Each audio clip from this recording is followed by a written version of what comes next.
Magandang umaga sa ating lahat. Batiin mo ang iyong katabi, sabihin mo, ako'y nagagalak na ikaw ay maganda at gwapo sa umagang ito. Di ba? Hindi lang yung katabi mo, pati yung doon sa likod. Ay, sa likod din. Aba, mga tao din yan. Okay, so meron tayong very successful na celebration noong Sunday. Yung ating sunrise worship service was really very well attended. At alam nyo ba, napaisip ako, siguro mas maganda na yung worship service natin 5 a.m. na ng madaling araw. Kasi lahat nandun. Walang late. 5:30 we were able to start on time. And of course, yung ating baptism, tinawag natin dito kanina, 6 sila. And I'm really very happy sa lahat ng mga nag-declare publicly ng kanilang faith sa Panginoong Hesukristo. Of course, hindi ko na sila papangalanan kasi tinawag na sila dito kanina. Again, welcome to the family. Okay, palakpakan natin ang Panginoon uli. And then, sino bang makakalimot sa mensahe na ibinigay sa atin ni Pastor Mel, no, nung Sunday? He said in that message, sabi niya doon, which has really rung in my heart and in my consciousness, that the resurrection is at the very core of the gospel message. So yung pagkabuhay na maguli ng Panginoong Hesukristo ay nandun sa pinakapusod ng mensahe ng gospel. At ito yung ating magiging theme sa buong buwan ng Abril. Okay? The resurrection. Alam niyo mga kapatid, this is very important. Dahil kung walang resurrection na nangyari, if Christ did not rose from the dead, then yung ating hope is sayang, yung ating paniniwala at pananampalataya is futile. Right? And of course, ang resurrection ng Panginoong Hesukristo is ang pag-asa ng lahat ng mga makasalanan. It is the sinner's hope. Okay? Ang resurrection is the sinner's hope. Dahil ito yung penultimate or yung pinaka-final doon sa mga promise ng Panginoong Diyos about salvation. So, sa mula pa, from the beginning of time, ang plano ng Panginoong Diyos about salvation of mankind ay wala siyang intensyon or wala siyang intensyon na hindi ito isa pakatuparan. He doesn't have any intention of not implementing it. So, mga kapatid, let us all stand up again. Lahat tayo. And then, isang verse lang ang babasahin natin sa umagang ito na kukunin natin sa Mark chapter 16, verse 7. At sabay-sabay nating basahin. Okay? So, let's go. But go, tell his disciples and Peter, he is going ahead of you into Galilee.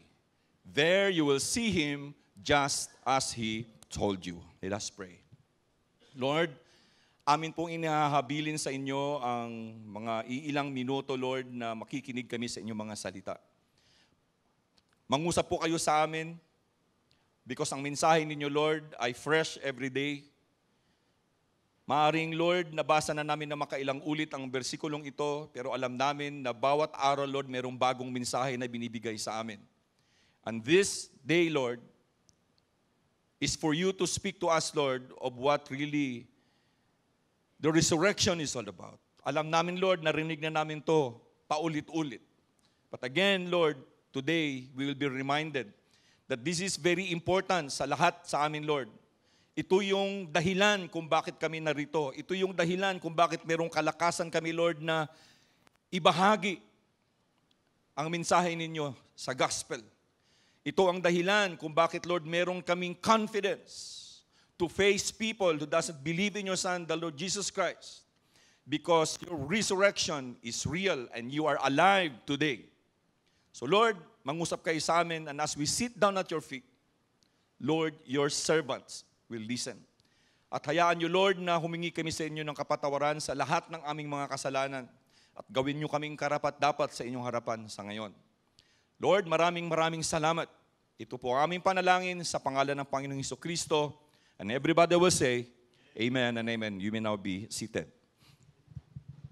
Alam nyo, Sa umpisa pa lang ng gospel na isinulat ni Mark, in the beginning of Mark's gospel, ang sabi doon, that there was a messenger, merong mensahero na magsasabi kung ano ang gagawin ng Panginoong Diyos. There was a messenger na nag-announce na what God is going to do, or what God is about to do. Alam natin yun na siya si John the Baptizer. He was the messenger of God. Dito, sa closing remarks ni Mark sa kanyang gospel, meron ding messenger doon. And here, the message is that, ina-announce niya, tapos na. What God has promised before, God has done today. Okay? So sa beginning, ang sabi doon, the way will be prepared for the Lord. The way has to be prepared. At alam natin na it was John the Baptizer. Now dito, ang sabi ni Mark, that the way has already been prepared. Nandyan na. So, ang mga disipulo, according dito sa verse na nabasa natin, they are going to go to Galilee dahil nandun ang Panginoong Jesucristo naghihintay sa kanila. He will be waiting for them there. Ang mensahe ng anghel dito sa chapter 16 ay mas importante or mas awesome dahil compared doon sa mensahe na sinabi ni John in the beginning of the gospel.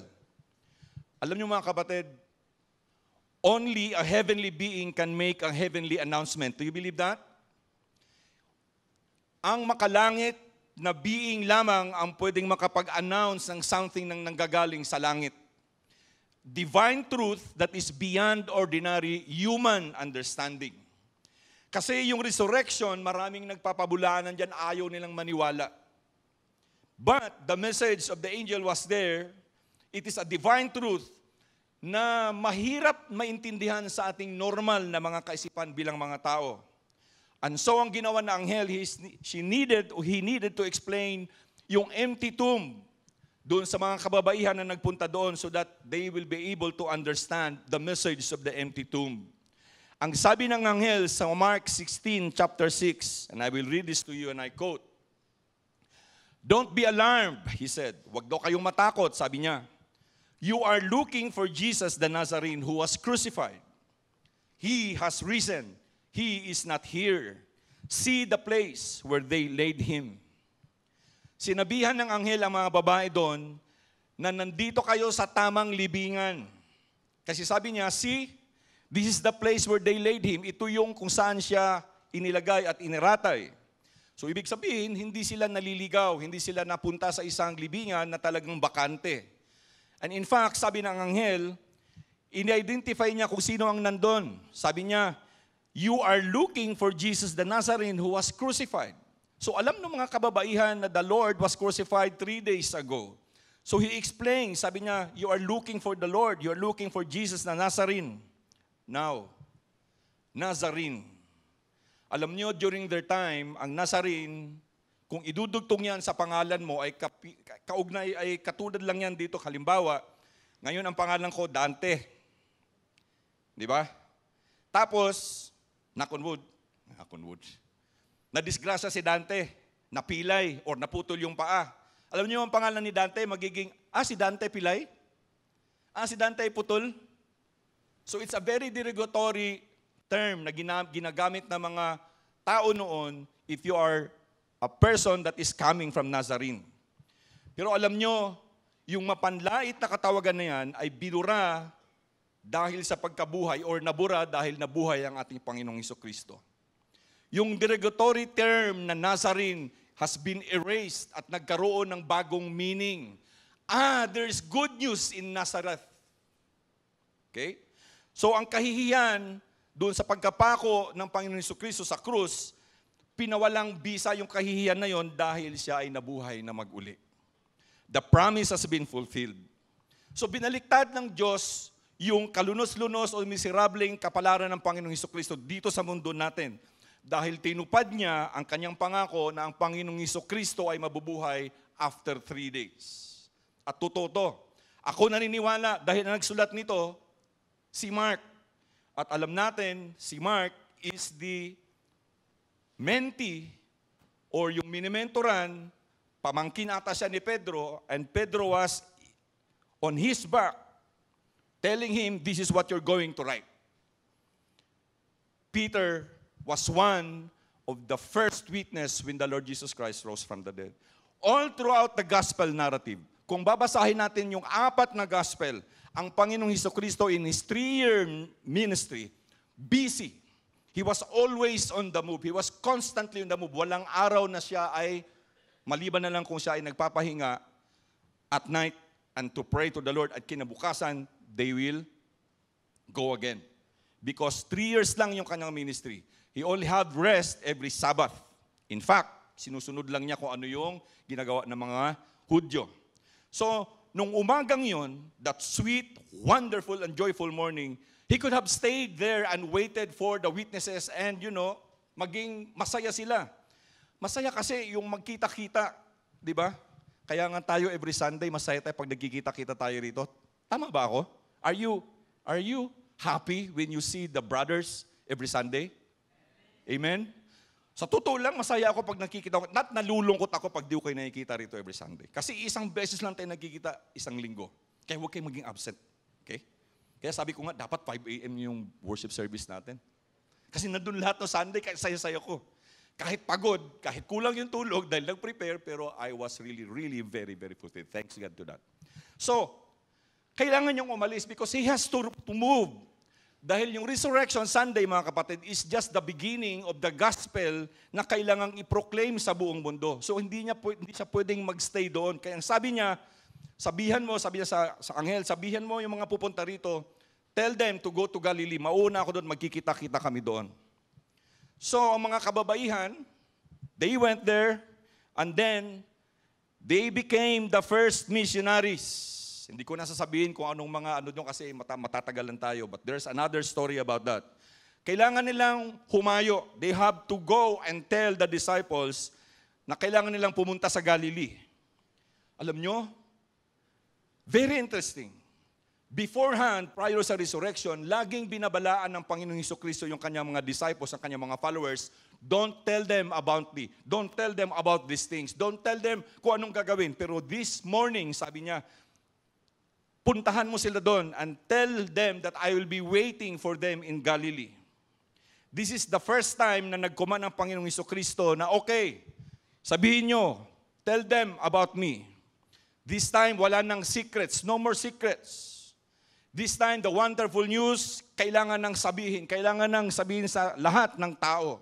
First, para sa mga disciples. This time, hindi na kailangang maging tahimik. This time, there's no need for silence.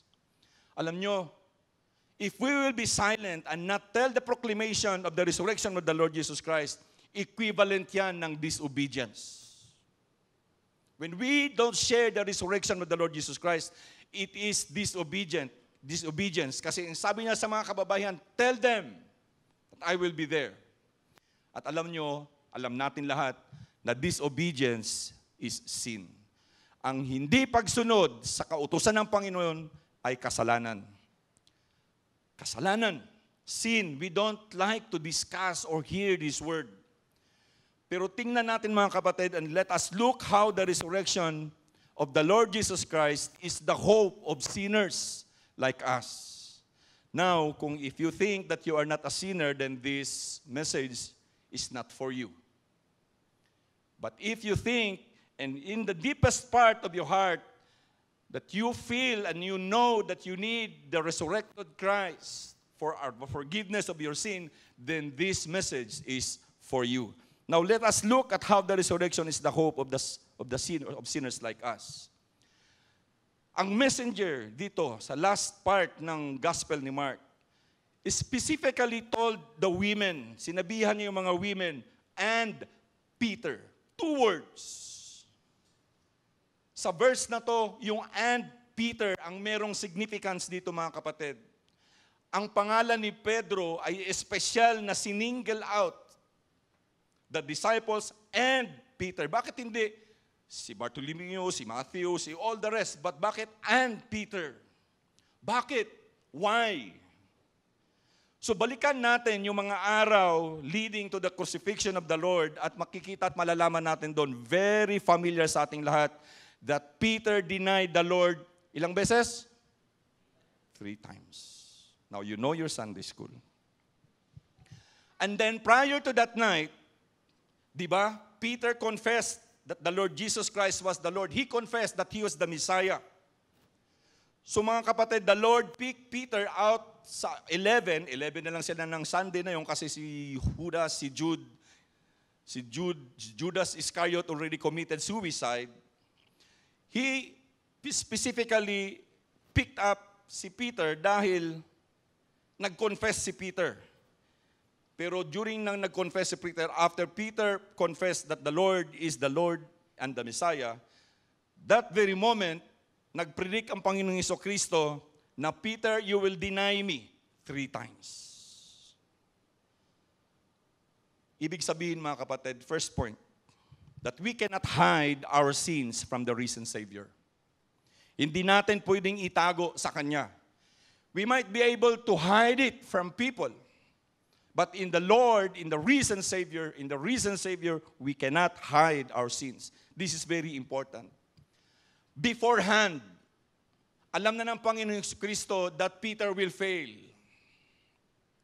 Alam nyo, di ba, during that conversation, Peter was very insistent. Now, Lord, no, I will remain. I will not. People may do this, but me, no. Pero alam nyo, he failed big time. Lahat tayo, we fail the Lord, just like Peter. Walang exemptions. Kahit pa sabihin mong ikaw ay pastor, graduate ka at naging summa cum laude ka sa Bible school, or even if you are the most pious and the most religious Christian, we all fail the Lord daily. At lahat ng mga bagay, lahat na before natin makommit, the Lord knows it before natin magagawa. Before we commit that sin and fail Him, the Lord knows it beforehand. Hindi lang yan. Beforehand, alam na ng Panginoong Diyos na magkakasala tayo. He will also know yung moment kung saan tayo ay magkakasala. Because Peter, that moment that he failed the Lord, recorded ni Luke ang isang awful scene sa Bible while Jesus ay nandun na ini-endure niya yung kanyang parang ano bang tawag doon? Yung peke na pagdinig ng kanyang kaso. Doon sa trial, doon sa courtyard. While Peter was speaking, di ba? Alam natin tong storya na to. Habang nagsasalita si Pedro, nasagot niya yung batang o yung babae doon. Sa pangatlo niyang before he denied the Lord Jesus Christ, on third time, what happened? Anong tumilaok? Manok. That very moment, Dr. Luke recorded in Luke 24:61, when the cock crowed and Peter was talking to that girl or to that woman, the Lord turned and looked straight at Peter. Nandun sa courtyard, nandun sa loob ang Panginoong Jesucristo. Habang nagsasalita si Pedro, lumingon sa kanya ang Panginoong Hesus at nagkatinginan sila eye to eye. The Lord turned and looked straight at Peter. You see, every time na nababasa ko tong gospel narrative na to, and this verse 6 na to, alam nyo mga kapatid, naiisip ko gaano kalaki at kabigat ang guilt ni Pedro. Yung kanyang naramdaman, that time that they were seeing eye to eye. I'm sure that very moment, yung puso ni Pedro talagang, it was really pierced because of guilt. Dahil sa verse 62, dinagdagan o sinulat doon ni Dr. Luke na si Pedro, he went outside and he wept bitterly. Wept, hindi lang iyak. Kasi hindi pwede sabihin ito, went outside and he cried. No. He wept. Sa Tagalog, tumangis.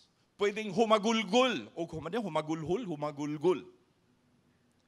It is a painful cry of guilt. Sometimes, not sometimes, but every time, napapaisip ako, Meron ba akong nararamdaman in this kind of remorse every time that I commit sin against the Lord?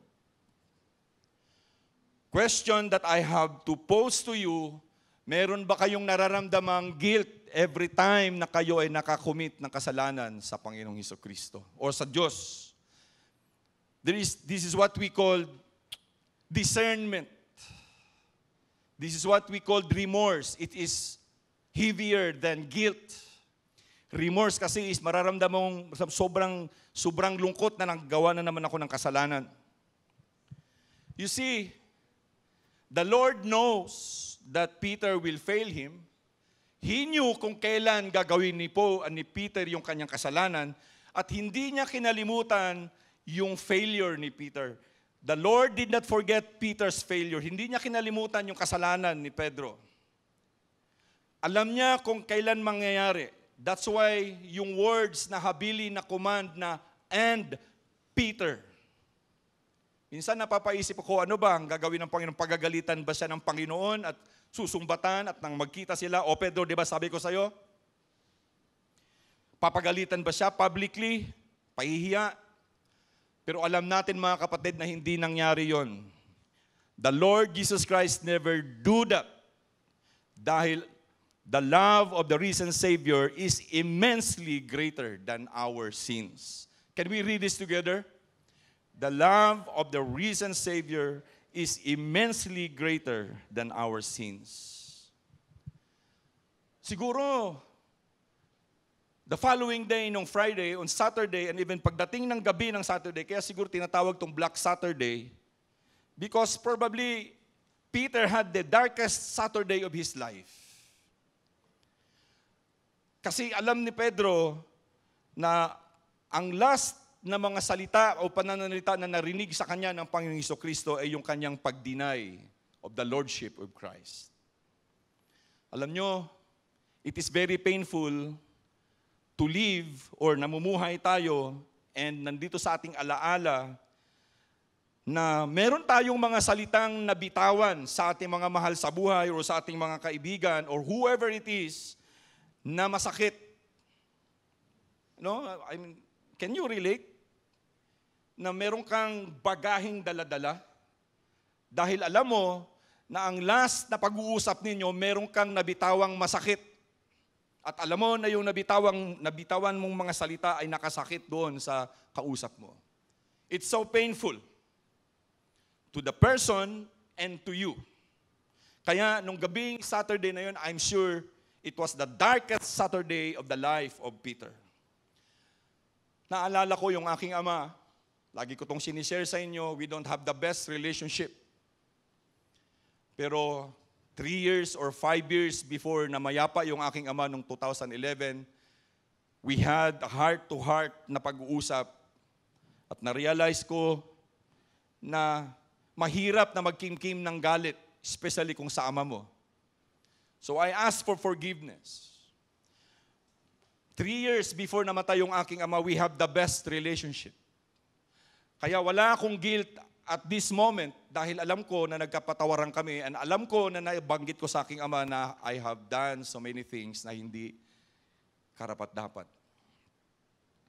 And yes, today, that relationship has been broken but it was restored because of the grace of God.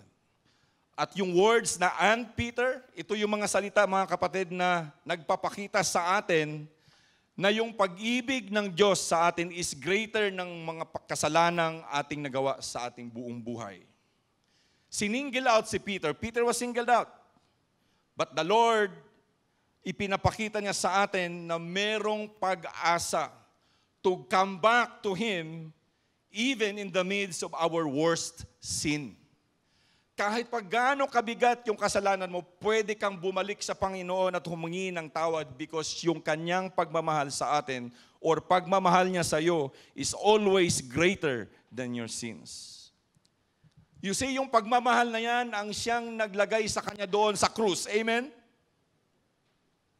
That love sent Him to the cross to be crucified on our behalf. Tayo dapat ang nandun. Christ died for Peter. And He also died for us. Siningil out si Peter ng Panginoon, pero ang Diyos ay gusto niyang ipakita sa atin na He wants to deal with our sins privately. Gusto niyang i-deal tayo privately, hindi yung ipapahiya tayo. He wants to deal with us individually and personally. Bakit ko nasabi yan? Lahat kasi, alam natin na Peter committed that sin against the Lord 3 times. That was so grave. Pero, he was restored by God. Refer to John chapter 21 verses 15 to 17 where he was restored and became the leader of the movement. Peter, do you love me more than this? Yes, Lord, I love you more than that. Feed my lamb. Peter, do you love me more than this? Yes, Lord, I love you. Feed my sheep. On the 3rd time, Peter, medyo naano na si Peter de 3 beses. Pero he was restored that very moment. You see, Dr. Luke in chapter 24 verse 34, meron siyang sinulat and I quote, ang sabi niya, "It is true, the Lord has risen and has appeared to Simon." So before nangyari yung mga kababayan na nakita ang Panginoong Hesukristo, He appeared first to Simon. Si Pedro muna ang kanyang kinausap. Kaya siguro nung magkita na sila, sabi niya, "Tell the disciples and Peter to go to Galilee because I will wait for them there." Pero prior to that, nagkita na sila. Paul, sabi ni Paul sa 1 Corinthians 15, 5-6, ang sabi niya, and that he appeared to Cephas, which is Pedro, Peter, Simon, and then to the 12. Inuna mo na si Pedro. You see, personal na dinil ng Panginoon yung kasalanan ni Peter. And Paul, who was called Saul before, nagkita muna sila ng Panginoong Hesukristo on that road to Damascus. He dealt with the sins of Saul before he became Saul, he became Paul. Alam nyo, hindi natin alam at never natin pang malalaman kung ano ang naging pag-uusap ng Panginoong Hesukristo at ni Peter. Si Saul at ang Panginoong Hesukristo may record doon eh. Sabi doon, why are you persecuting me? Yun yung pag-uusap nila. But dito sa pag-uusap ng Panginoong Hesukristo when Paul and the Lord Jesus Christ met or the risen Christ met, hindi natin alam kung anong pinag-usapan nila. The Bible is very silent about that. Siguro, hindi to dinikta ni Peter kay Mark because kung ano yung kanilang pinag-usapan is very private and very personal. Another lesson na ating matutunan mga kapatid na kung merong mga pribadong pag-uusap between friends or between sa atin, please, this is an example. Pwedeng sabihin ni Pedro to kung anong pinag-usapan nila doon pero hindi niya dinikta kay Mark kung anong pinag-usapan nila. Pero ito sigurado ako mga kapatid. The Lord did not embarrass Peter. Hindi niya pinahiya si Peter. Napagalitan si Peter in public. O, tingnan mo si Peter. O, na. Pero hindi niya ginawa. Dinil ng Panginoong Hesukristo ang kasalanan ni Pedro personally and individually. At alam ko mga kapatid na yung pag-uusap na yon, Peter asked for forgiveness sa kasalanan niya sa Panginoon. Person to person. Ito dapat ang pag-deal natin sa ating mga kasalanan. Dahil wala ni iba ang pwedeng lumapit sa Panginoon na humingi ng tawad para sa iyo. Amen? Tayo dapat ang hihingi ng tawad sa Panginoong Hesukristo. Doon tayo sa Kanya rekta na hihingi at magkumpisal na ito yung kasalanan ko, Lord. Patawarin mo ako. Not with other people. Not to be other individual. We must get and go to God personally and privately confess yung ating mga kasalanan sa Kanya directly. That's the reason why kung bakit that night that He said at that afternoon nung dun nakabayubay sa krus, sabi niya, it is finished. The same time na yung curtain that separate the holies from the holy, na open yun, it's a signal that no need for us to go through a priest to talk to God directly. Amen? Nung nahati ang mga kortina doon sa templo, it was a signal for us, hey, go straight to the throne of God and tell Him, I failed you big time, Lord. Kasi pag ginagawa natin yun, personal natin na marireceive ang experience ng forgiveness na galing sa Panginoong Diyos. Ito ang katotohanan. Kung ang kasalanan was publicly committed, then we have to be restored publicly, just like what being done in our church. So sometimes, magkasala ako. There was twice na pangyayari doon pa tayo sa kabila na nagkumpisal. Yung mga nakasalanan, I failed. And we prayed and we supported those who have confessed of their sins. Amen? Naalala niyo yung mga, yung iba dito hindi niyo na maalala. Pero yung iba dito nandito na, noon pa man, alam na nila yon. Pero yung personal na restoration na ating marireceive galing sa Panginoon ay ito yung mga kasalanan na nagagawa natin, nakukumit natin in secret. And so we sit down and we kneel down before God and ask for His forgiveness. Repentance ang tawag doon. That's the reason why, and that's the reason kung bakit the resurrection of the Lord Jesus Christ is for the hope of us sinners. Because there's no need for us to go through anybody but go straight to God. And please, huwag niyong kakalimutan na yung pag-ibig ng Panginoon Hesukristo ay hindi base sa human efforts. But ito ay nababase sa kanyang undeserved grace and unmerited mercy.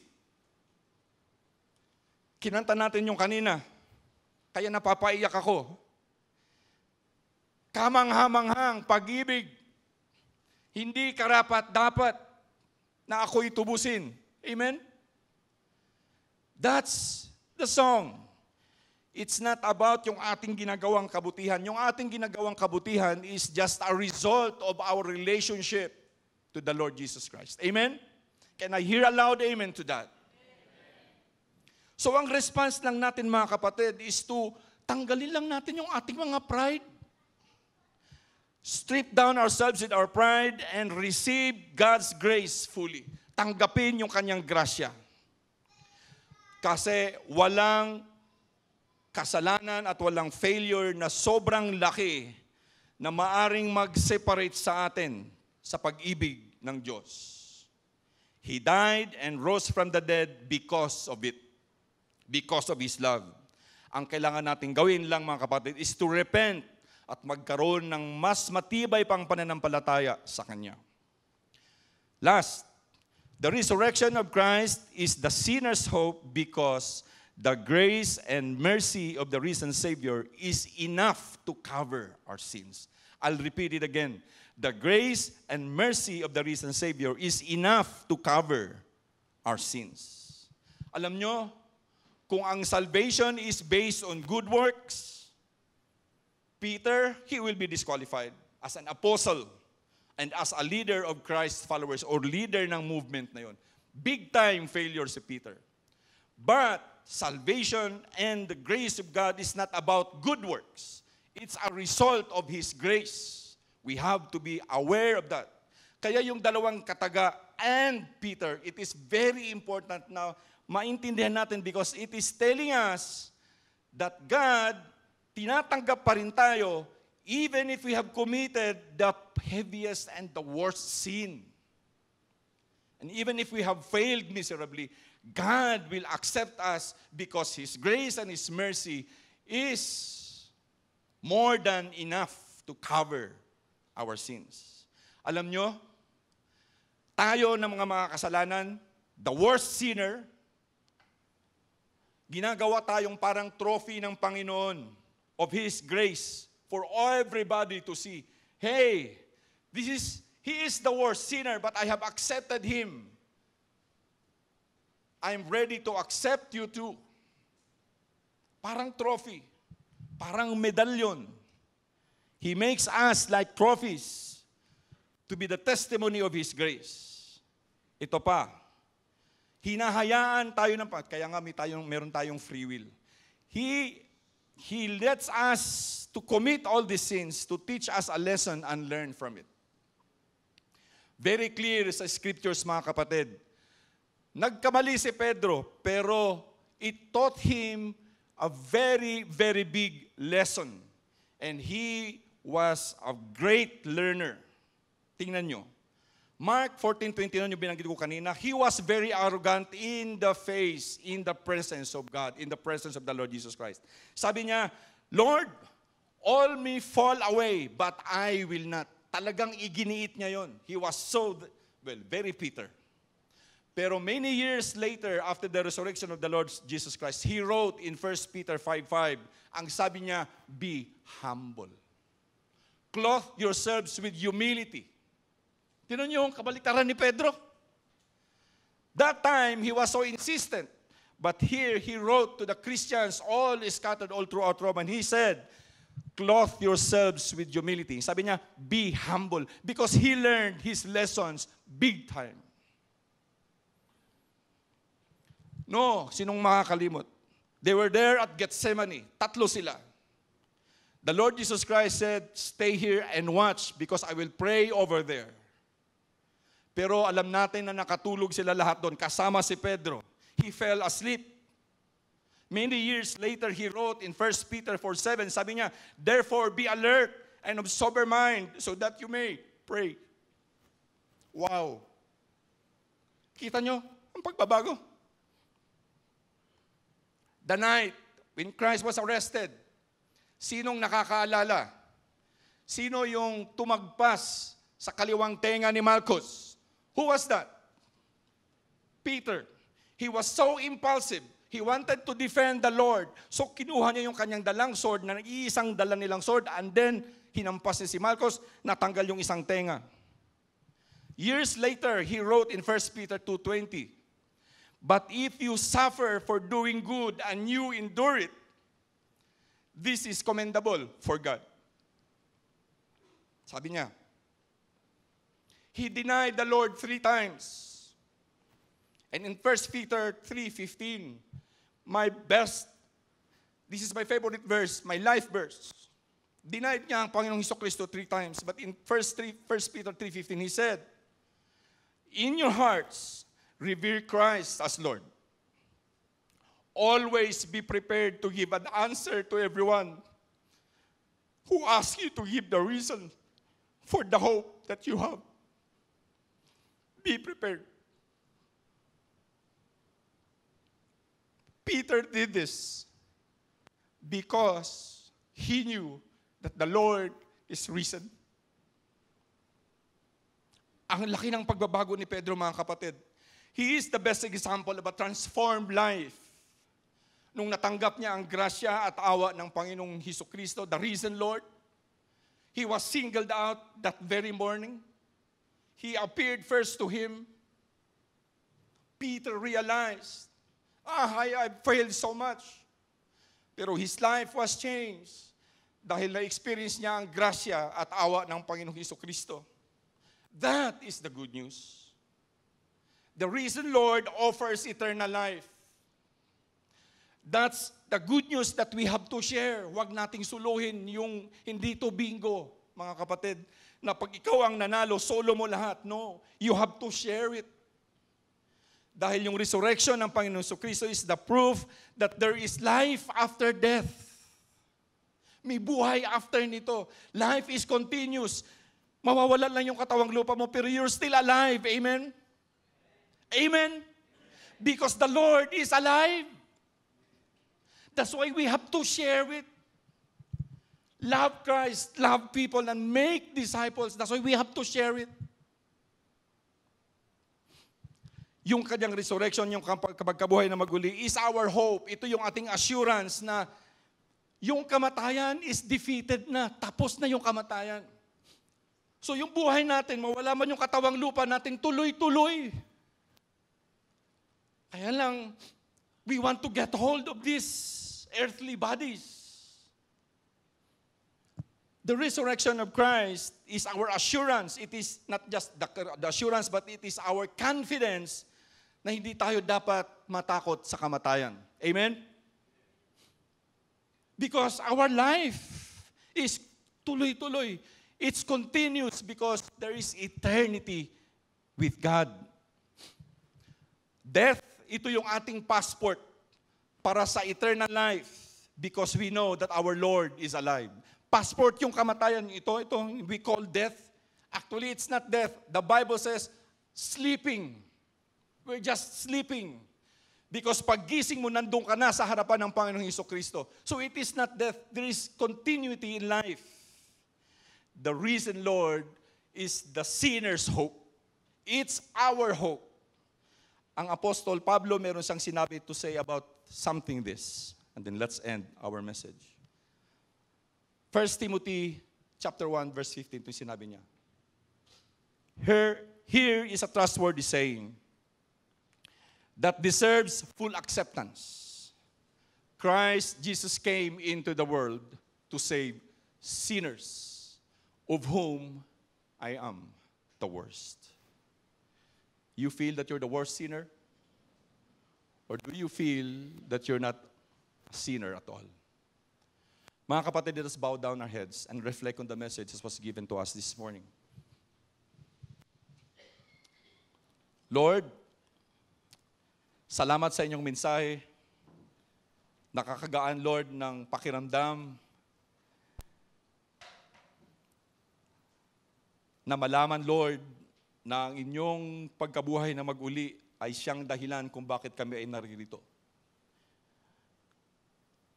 Father, you have ministered to each one of us here right now, Lord, sa sanctuary. And I'm sure, Lord, that your words, Lord, have ministered to those who are worshiping with us online. Salamat sa paalaala na we can go straight to you and ask for forgiveness. And we can go straight from you to us, Lord, that we can experience that wonderful and awesome feeling, Lord, of restoration. All we have to do, Lord, is to have the right attitude of repentance by stripping ourselves, Lord, of our pride. Salamat, Ama, sa inyong mensahe sa umagang ito. Salamat sa pagpapakita sa amin, Lord, na wala kang favoritismo. You don't favor anybody. Your love is free to all who will come to you and accept your Son, Jesus Christ, as their Lord and Savior. Salamat for this morning. Salamat, Lord, sa lahat-lahat. At alam namin, Lord, na mananatili sa aming mga puso ang mensaheng ito. Dahil the Lord Jesus Christ, your Son, and our Lord and Savior, is alive and He is with you in heaven, ministering to us and intervening on our behalf. Salamat, Lord, for your message. Salamat, Lord, sa aming narinig. Salamat, Lord, sa lahat-lahat. This is our prayer in Jesus' name. And everybody will say, Amen and Amen.